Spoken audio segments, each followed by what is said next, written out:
Oke, kita dengerin sekarang dari Romo Haryatmoko. Monggo, Mo, silakan. Terima kasih. Saya sebetulnya bersebelahan kamarnya di Kanisius dengan Romo Muji dan sering diskusi. Ini saya memilih ini karena juga kebetulan Romo Muji memberikan solusi bagaimana menghadapi masalah-masalah kesehatan jiwa di dalam masa media sosial ini. Ya. Nanti saya akan memasukkan gagasan-gagasan beliau. Tapi terutama ini saya ambil dari punyanya Jonathan Haidt tentang The Anxious Generation. Ya, saya banyak mengambil dari sana. Mengapa kesehatan mental ini menjadi bukan hanya isu privat tapi publik, karena ini lonjakan FOMO ya, kegelisahan, burnout digital, brain rot ya. Yang paling terpapar itu anak usia sekolah yang paling rentan. Karena di sini fase pembendakan identitas dan paparan terhadap algoritma tanpa filter itu berbahaya. Jadi fokusnya bukan anak lemah mental, tapi bagaimana sistem digital itu dirancang membuat orang adiktif.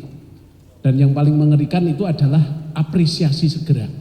Ya, sampai istilahnya itu orang selalu menunggu like ya. Itu kan malam-malam seorang suami bingung istrinya sampai jam 1 pagi nggak bisa tidur. Ditanya, ada apa mak? Sampai jam 1 pagi nggak tidur. Papa nggak tahu apa. Tadi saya upload di Instagram belum ada yang like. Ya, sampai seperti itu ya, itu kita akan melihat. Jadi lonjakan kecemasan remaja, ketergantungan media sosial dan turunnya daya konsentrasi, ya. Dan kita hidup di zaman dimana koneksi itu sekarang tanpa keheningan, orang tidak bisa diam, orang tidak bisa merenung, ya. Orang lebih baik main HP daripada ikut berdoa dan sebagainya itu. Nah, ini bagi anak-anak ini ada periode yang hilang, yaitu interaksinya fisik yang nyata dan eksplorasi bebas tanpa takut gagal itu sudah dengan dengan media sosial ini sudah dirampas ya. Anak paling optimal berkembang melalui interaksi fisik yang nyata, bermain bebas, membangun tahan banting, resiliensi, penalaran sosial, koordinasi, kreativitas hilang ya. Masa kecil yang penuh permainan yang menghadirkan tantangan, menghadirkan risiko, pembelajaran sosial sudah tidak ada lagi, tidak kuat lagi. Sebelum ponsel anak hidup dalam discover mode ya, eksplorasi bebas tanpa takut gagal ya. Sekarang takut mereka. Sekarang pola asuh sering terlalu aman, overprotective ya, sehingga mengurangi kesempatan anak menghadapi risiko yang bermanfaat. Dan dalam pembelajaran sosial mereka sekarang itu ada ketakutan ya, untuk kemampuan untuk bergaul itu lemah. Ya, saya pernah diundang makan malam sebuah keluarga dengan 2 anaknya yang sudah kuliah. Selama makan malam itu mereka itu hanya sibuk dengan HP-nya dan tidak ada komunikasi dengan tamunya, itu nggak ada sama sekali. Ya. Itu saya lihat seperti itu. Jadi di sini kita bisa melihat bagaimana bahwa bahkan pemikiran kritis itu terhadap apa yang dilakukan saat-saat merenung yang dikatakan istilah Romo Muji refleksi itu terlewatkan ya. Jadi tidak ada spontan kritis atau realisme dalam pemikiran itu jalan. Itu kan ada guru agama mengajar, datang langsung tanya pada muridnya, anak SD siapa ingin masuk surga, tunjuk jari. Anak kecil semua ketakutan, tunjuk jari. Satu yang diam saja. Ditantang lagi oleh gurunya, siapa yang mau naik surga, berdiri. Semua berdiri kecuali Riki yang tadi tidak mau. Gurunya gak bisa nakal langsung tanya, Riki kamu gak ingin masuk surga? Ya ingin Pak. Kenapa gak berdiri? Emangnya mau berangkat sekarang Pak? Ya, saya senang anak-anak yang seperti itu ya. Jadi realisme itu, common sense itu jalan gitu ya. Tidak mau dibawa pada mimpi-mimpi yang gak masuk akal. Nah, sekarang itu yang namanya dunia virtual itu dianggap konkret gitu loh. Dunia virtual itu seakan-akan dunia maya itu dunia real. Ya. Di unfriend sedihnya seminggu padahal belum pernah ketemu. Ya. Di unfollow nangis ya, padahal nggak pernah siapa itu yang unfollow itu. Ya, jadi ini Bapak Ibu kalau bisa membayangkan sebetulnya dunia virtual di medsos itu mirip iklan. Ya. Iklan itu kan tidak mengajar kita untuk kritis. Iklan itu mengajar kita untuk belajar berharap gitu. Ya, kita tidak tahu bahwa kita diajari untuk berharap. Ya, saya sendiri kan ngajar di S2, S3 komunikasi di UI. Saya sendiri sudah pernah kena tipu iklan juga. Ya. Rambut sudah mulai rontok, ada iklan, Neril. Ada fotonya di bawahnya, sebelum sesudah. Sebelumnya rambutnya budak, sesudahnya rambutnya tumbuh getah. Wah, saya beli 3 botol enggak tumbuh-tumbuh juga. Setelah itu saya diberitahu ternyata fotonya itu terbalik, yang sesudah itu sebelum. Tapi saya bagaimana itu kita hidup di dalam dunia maya. Ya. Itu yang disebut seperti hiperrealitas. Hiperrealitas itu tanda dianggap realitas, gambar dianggap realitas. Itu hiperrealitas. Saya tertarik dengan itu kan, maaf ya. Kalau ini saya harus menyebut karena namanya maaf. Ini ada iklan namanya Lurie.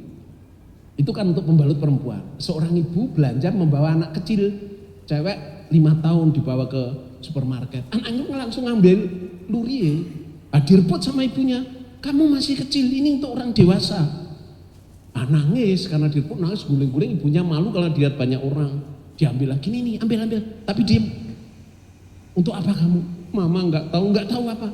Saya kan nggak bisa naik kuda. Saya nggak bisa berenang, saya nggak bisa main voli. Ibunya kaget, apa hubungannya dengan Lurie?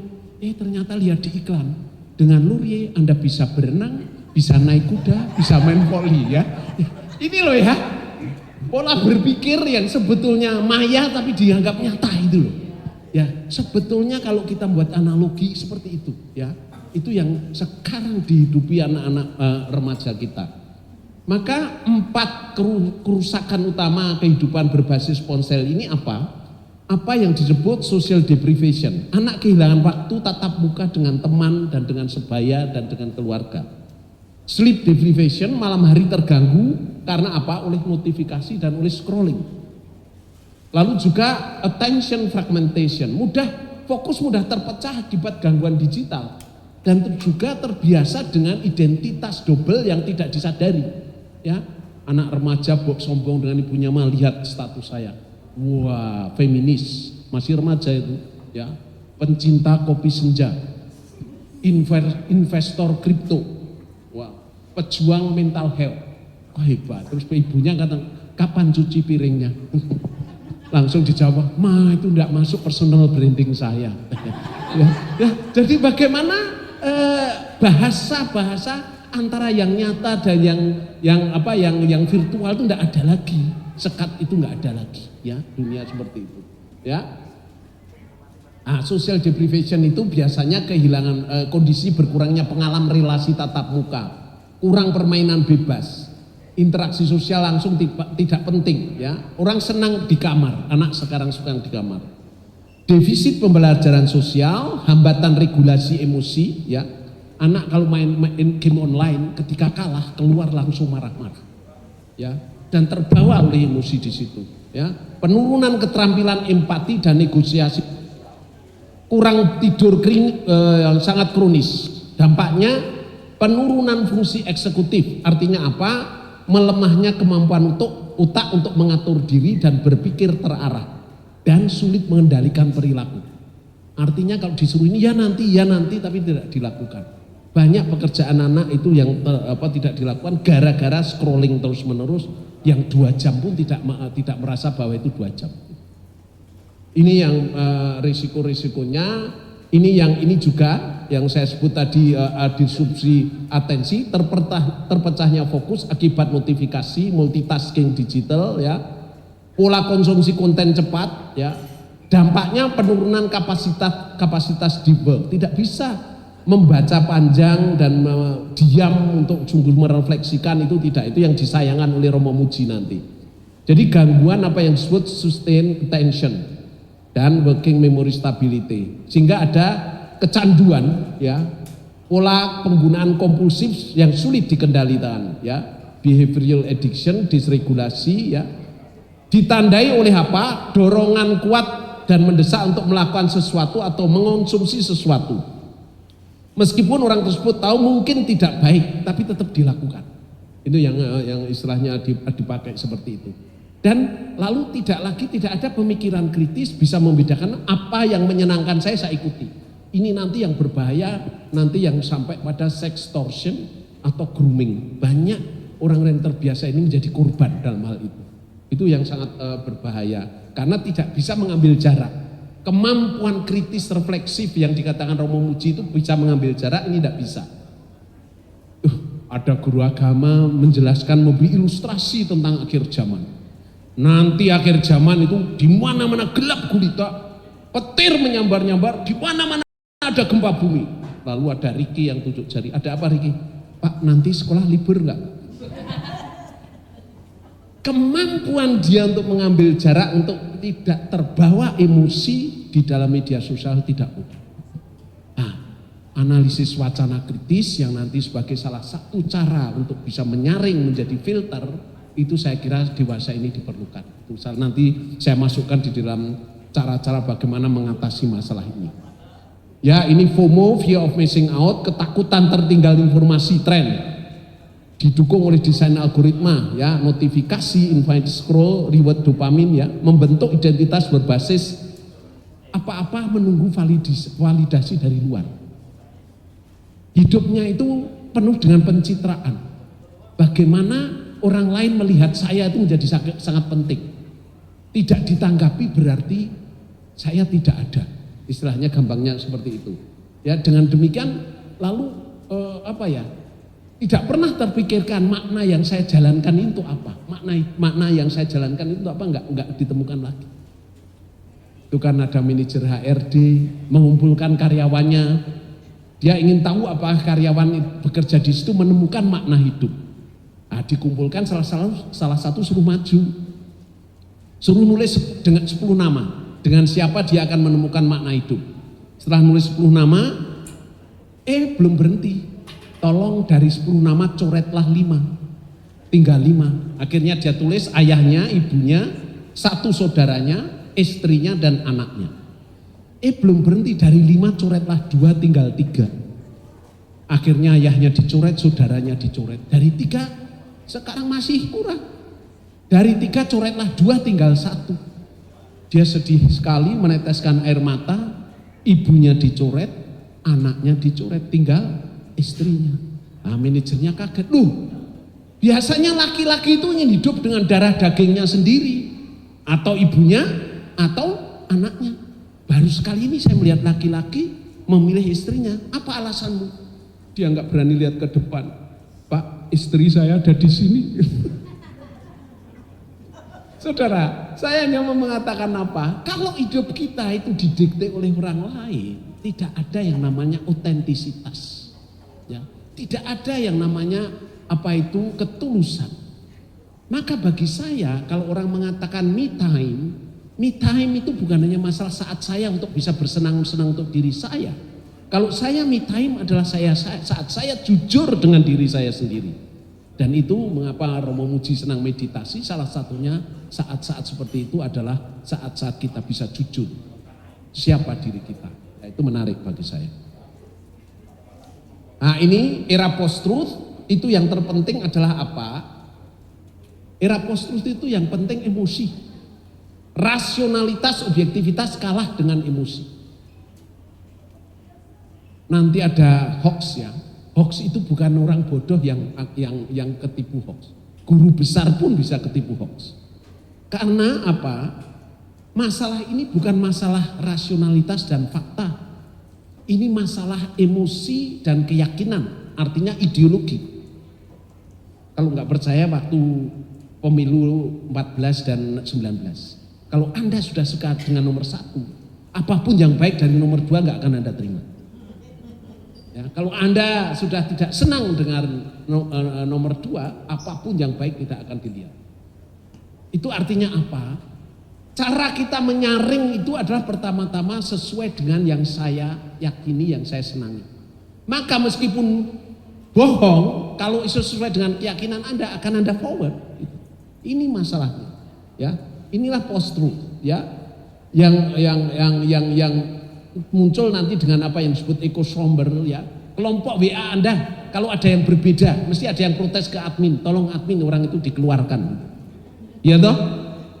Karena ini tidak mau, echo chamber itu hanya mencari yang sependapat ya. Kalau ada yang berbeda nggak mau itu. Atau kalau Anda berbeda lalu tidak diterima, Anda leave, ya toh. Itu sering terjadi seperti ini.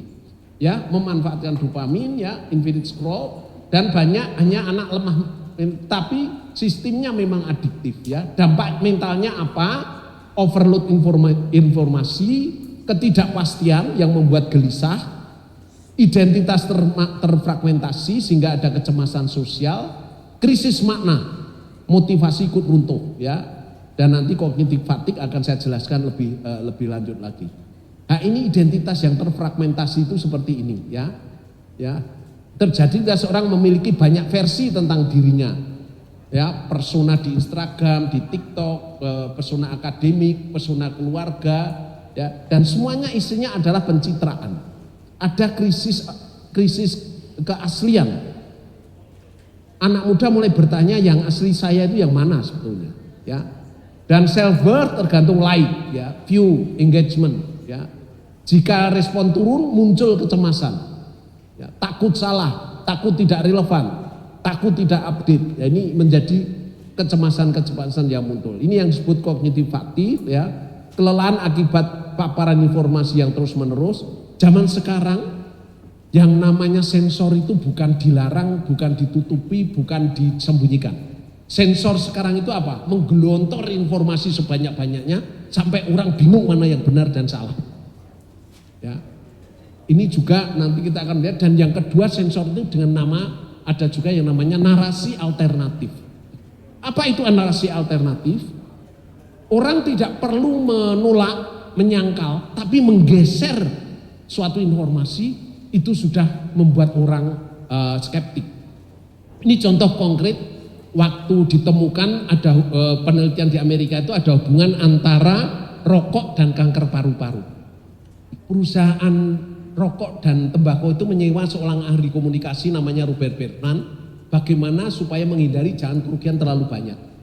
Akhirnya apa dia? Dia menyewa, Robert Berman itu mengundang seorang guru besar yang ikut penelitian tapi tidak setuju dengan hasilnya. Lalu oleh Fox Television difokuskan pada dia berpernyataan apa? Memang ada hubungan antara rokok dan kanker paru-paru. Tapi masih ada satu faktor yang belum ditemukan sehingga penelitian ini belum final. Anda tahu pernyataan penelitian ini belum final itu yang sehingga ketika orang masih merokok ditanya lu hati-hati loh buat nanti jadi kanker paru-paru. Penelitiannya belum final. Ya, jadi selalu menjawab itu. Ini yang disebut sebagai weaponization of information. Informasi tidak perlu disangkal, digeser sedikit sudah orang mulai skeptis. Atau kalau misalnya ada bapak-bapak digosipkan punya will misalnya gitu. Lalu bapak itu tanya, siapa yang bilang saya punya will? Mengapa Anda mengatakan itu? Saya lihat bapak makan malam dengan cewek yang bukan istri bapak. Makan malam dengan cewek bukan istrinya itu will. Saya itu pengusaha, berarti will saya ada 29. Karena saya sering makan ganti-ganti dengan mereka. Padahal salah satu benar. Tapi itu yang disebut narasi alternatif. Nah, ini dampak kecanduan gadget, hilangnya kesadaran waktu, melemahnya keterampilan, muncul berbagai bentuk kecemasan, social anxiety dan hikikomori. Hikikomori itu Jepang itu yang kalau gagal langsung bunuh diri itu. Kehilangan sense of time, ya, doom scrolling itu orang sudah nggak peduli lagi waktu, ya. Kalau sudah pegang HP nggak peduli waktu. Produktivitas turun, ketergantungan dopamin digital, pola makan berantakan, ya. Dan bahasa sering tidak konsisten. Orang bisa mengenali bagaimana bahasa hari ini bisa berbeda dengan yang tempat lain ya. Nah, sering-sering kan istilah gini loh, orang dewasa itu bahasanya itu selalu konsisten dalam arti tidak mengkhianati. Tapi orang bisa melihat bahasa kita itu bisa mengkhianati diri kita. Kita akan ketahuan kalau kita bohong itu ketahuan karena bahasa kita. Nah, itu kan anak bapak-bapak dipanggil guru sejarah. Ada apa? Anak bapak nyontek. Enggak mungkin anak saya pintar. Ini buktinya apa? Tulisannya Gajawan persis teman sebelahnya. Apa? Ditanya siapa penulis Habis Gelap Terbitlah Terang. Temannya nulis apa? R.A. Kartini. Anak saya persis R.A. Kartini. Ya enggak bukti. Yang kedua apa? Disuruh nulis lahir di mana. Temannya nulis apa? Di Jepara. Anak saya Jepara juga persis. Ya enggak bukti, bisa saja temannya yang nyontek. Pak, yang ketiga ini bukti. Yang ketiga apa? Juga? Lahir tanggal berapa? Temannya nulis apa? Temannya nulis mana saya tahu. Nah ya kan? Anak saya, anak bapak, apalagi saya. Ya, jadi bahasa itu kalau kita memperhatikan ya, kalau kita kenal orang, bahasa itu bisa mengkhianati diri kita. Ya, tidak bisa kita berbohong. Kalau orang yang sangat tajam melihat dalam percakapan akan tahu bahwa ini tidak benar. Ini kehilangan sense of space ya, karena tidak terbiasa berinteraksi langsung, kurang eksplorasi dunia nyata ya. Tidak menikmati momen nyata ya, akan kalau makan bersama cepet-cepet masuk kamar ya, itu sekarang banyak anak yang seperti itu. Lebih lemah dalam pergaulan, kurang percaya diri untuk komunikasi langsung ya, lebih suka chat ya, sulit membaca ekspresi wajah dan bahasa tubuh, menarik diri interaksi sosial, mudah canggung atau mengalami kecemasan sosial. Maaf ya Bapak Ibu pernah membaca ya, sejak smartphone itu maaf, angka perceraian tinggi gara-gara smartphone. Ya, karena salah paham, karena masalah-masalah ini. Nah, suatu ketika kan ada ibu-ibu kerja pulangnya malam, biasanya jam 5 sudah sampai rumah, ini sampai rumah jam 9. Nah, suaminya mulai gelisah, waktu sampai rumah suaminya, pulang malam-malam ada apa? Ketemu mantan ya? Enggak. Ngapa sampai malam? Lembur sampai jam segini? Ya namanya lembur ya sampai jam segini. Karena jengkel istrinya mandi langsung tidur karena lelah, gak mau lagi makan sama suaminya. Suaminya makin kepo. Malah suaminya yang gak bisa tidur. Sampai jam 2 pagi gak bisa tidur, denger HP istrinya bunyi ding gitu. Wah langsung dibuka oleh dia. Langsung istrinya dibangunkan, bangun. Ada apa? Dikira saya gak tahu bahasa Inggris. Apa? Siapa ini laki-laki bisa berani ngomong sama kamu? Siapa ini laki-laki yang manggil kamu beautiful? Emangnya saya nggak tahu bahasa Inggris. Siapa? Istrinya cuci muka lihat, wah apa ngawur, baterai full gitu kok beautiful.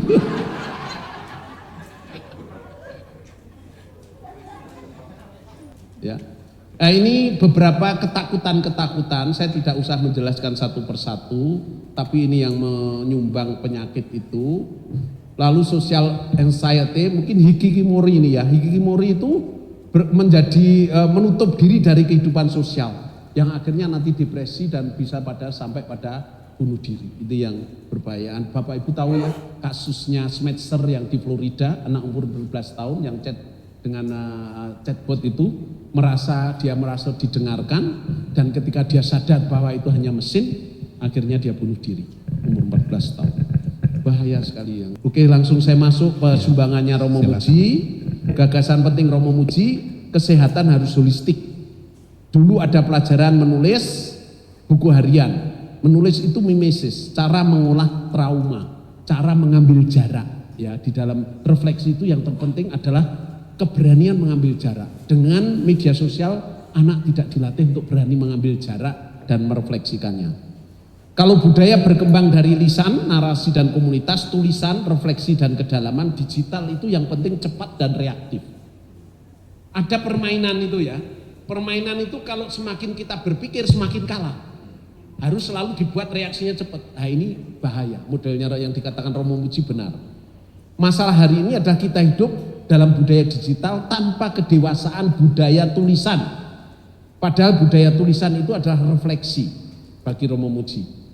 Budaya digital itu hanya reaksi.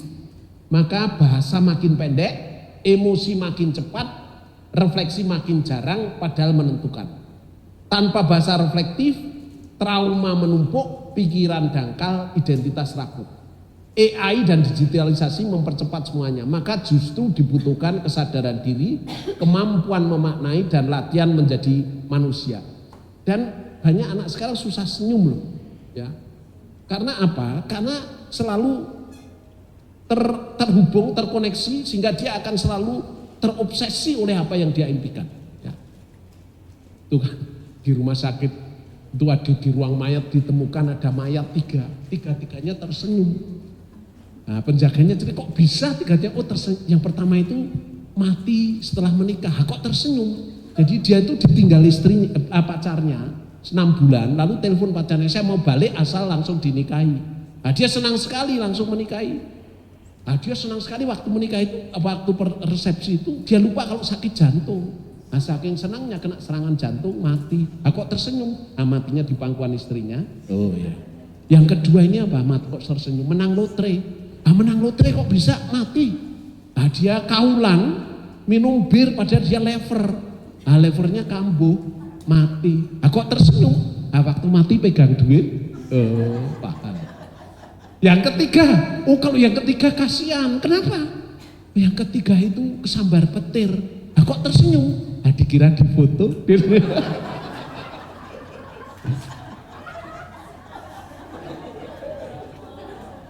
Nah, ini yang kunci saya ingin menjelaskan yang dimaksud Romo Muji refleksi itu apa? Mengapa lemah refleksi? Refleksi itu adalah saat kita mengambil jarak. Refleksi itu saat kita memilih kata yang cocok dengan pengalaman kita. Refleksi itu pada saat kita bisa mengatakan tidak, pada saat kita bisa tidak setuju, pada saat kita bisa mengkritisi. Maka saya mencoba mengacu kepada punyanya Paul Ricoeur, apa itu? Mengapa menulis itu lebih sulit daripada ngomong? Ya, berbicara itu lebih mudah daripada menulis. Mengapa? Karena berbicara itu kalau salah, maksud saya bisa dikoreksi. Kalau menulis keliru ya keliru gitu loh. Saya sering mengatakan mahasiswa saya S2, S3, jangan bilang tinggal menulis, jangan bilang tinggal menulis, masih harus menulis. Karena menulis itu momen reflektif ya. Menulis itu karena di dalam penulisan itu diandekan ada apropriasi, menjadi milik saya. Apa yang saya ketahui menjadi milik saya, itu menulis. Dunia yang tadinya di luar diri saya menjadi milik saya. Dengan membaca itu ada oleh Gadamer disebut fusion of horizon, peleburan cakrawala antara cakrawala penafsir, cakrawala penulis dengan cakrawala teks. Nah, ini menjadi milik saya, itu bukan mengambil alih penuh teks, tetapi latar belakang saya masuk ke sana. Nah, ini pembaca mengalami transformasi, teks mengubah pembaca untuk memahami diri. Di dalam refleksi, di dalam pembacaan yang baik, itu akan mengubah si pembaca menjadi lebih baik dengan refleksi. Memahami diri menjadi lebih baik, tapi caranya apa? Harus mengambil jarak. Nah, ini kita kontradiktif. Mengapa? Pinjam ya Mbak ya. Mengapa membaca harus mengambil jarak? Kalau saya begini, saya nggak bisa. Nah, begitu jarak ada. Nah, mengambil jarak dalam membaca itu apa? 3. Kritik ideologi, dekonstruksi, dan analogi permainan. Artinya apa? Kritik ideologi itu adalah kritik atas ilusi-ilusi keyakinan si penafsir. Karena apa? Kalau kita sudah punya keyakinan, kita bisa menulis seturut apa kehendak kita. Ya maaf ya kalau di Jawa itu kan kalau satu suro masih ada, kita masih banyak yang percaya bahwa ada bisa berendam di air semalam suntuk untuk mendapat kesaktian. Waktu jam pagi ditanya gimana kamu dapat, oh saya dapat vision semalam. Apa? Jam 3 pagi dari sana ada kilat menyambar ke arah saya. Nah, temannya bilang dari sana rumah saya, jam berapa? Jam 3. Oh jam 3 pagi adik saya menyalakan mercon sosdor kok gitu. Ya, jadi kalau saya sudah punya keyakinan tertentu, semua peristiwa di luar saya akan saya tangkap menurut keyakinan saya. Maka butuh kritik ideologi. Kita harus mengambil jarak, jangan-jangan itu ilusi kita. Nah, maaf ya, orang yang terbuka, bukan orang fanatik, itu selalu refleksi dalam arti ini. Mengambil jarak terhadap pendapatnya sendiri yang bisa jatuh menjadi ilusi. Itu refleksi. Sedang dekonstruksi membongkar kepentingan-kepentingan si pembaca atau penafsir. Apa artinya? Kalau saya menulis atau bahkan kalau saya khotbah, misalnya karena saya butuh, misalnya kalau di gereja saya, saya butuh rumah pastorannya itu rusak. Nah, saya memilih di kitab suci Injilnya, pekerja pantas mendapat upahnya. Nah, supaya apa? Umat kasihan dan bayar ke saya ya. Nah, ini namanya saya dibongkar kepentingan-kepentingan dan motivasi bawah sadar. Nah, refleksi mengajak ke sana. Nah, orang dengan media sosial tidak akan sampai ke sana. Ya, sangat dalam. Ini dalam dikatakan Romo Muji. Yang ketiga, analogi permainan. Ini aspek kreatif dari pembacaan itu analogi permainan. Apa itu analogi permainan? Saya hanya mengatakan begini, kalau saya bermain, saya dilepaskan dari keseriusan sehari-hari. Kalau saya bermain, saya tidak lagi tergantung pada pandangan sosial. Saya tidak lagi takut pada hierarki sosial. Saya tidak takut lagi akan sanksi sosial. Ya toh kalau bermain, misalnya nanti ada ulang tahun fakultas misalnya, ya, lustrum fakultas. Ada pertandingan sepak bola antara dosen dan mahasiswa. Nggak bisa dong waktu mahasiswanya bawa bola ketemu dosen killer, Pak silakan kalau mau masukkan. Nah, itu nggak bermain namanya, karena masih dikendalikan oleh sanksi sosial, hierarki sosial. Kalau main ya tabrak-tabrak. Nah, ini kreativitas itu datang di dalam analogi permainan. Ricker mengatakan ide baru kreativitas datang dari mana? Datang dari permainan. Mengapa? Di dalam permainan ada kebebasan. Dan di dalam kebebasan imajinasi mendahului kehendak. Sedangkan aturan, legalisme, maaf ya, semua agama juga, yang penting adalah kehendak menutupi imajinasi. Itu bahayanya kalau umpama terlalu menekankan aturan, jangan ini, jangan itu, ini salah, ini dosa, orang tidak akan kreatif di sini. Nah, di sini pentingnya komunikasi. Bapak Ibu kalau dengan ini sebagai penutup, masih banyak tapi nanti enggak. Sebagai penutup, kalau dengar kata komunikasi apa Bapak Ibu? Asosiasinya. Komunikasi. Menyampaikan pesan. Yang dilupakan apa? Satu. Menangkap apa yang diharapkan lawan bicaranya. Ya, jadi bukan lagi aku yang menjadi pusat, tapi bagaimana aku menangkap lawan bicara. Apa yang diharapkan. Itu komunikasi baru efektif. Itu kan ada seorang ibu ulang tahun ke-40. Biasanya nggak menemani suami sarapan, kalau ulang tahun menemani suami sarapan. Lalu cerita ke suaminya, Pak tadi malam saya mimpi aneh. Aneh apa? Nggak tahu, ada orang datang memberi saya kalung Tiffany Pak. Apa ya Pak artinya? Suaminya langsung, kamu akan tahu kalau nanti saya pulang kerja. Merasa suaminya menangkap apa yang maksud. Ibu ini senang sekali sepanjang hari kerja nyanyi-nyanyi terus. Nggak biasa bersiul. Sore biasanya 4:30 sudah sampai rumah, ini belum. Dia senang, wah mampir ke mall dulu ini mesti, benar. Tenang, sampai rumah 5:30, dilihat dari jauh bawa bungkusan. Wah dijemput di depan rumah, padahal biasanya enggak. Dipeluk pakai bahasa Inggris lagi main nih. Langsung diberikan bungkusannya. Dibuka, ternyata isinya apa? Buku, judulnya Cara Menafsirkan Mimpi. Bapak Ibu, Bapak ini salah tidak? Secara hukum tidak salah, karena itulah yang tertulis, itulah yang tercatat. Tapi secara etika salah, karena tidak menangkap apa yang diharapkan istrinya. Ya. Sekian, terima kasih.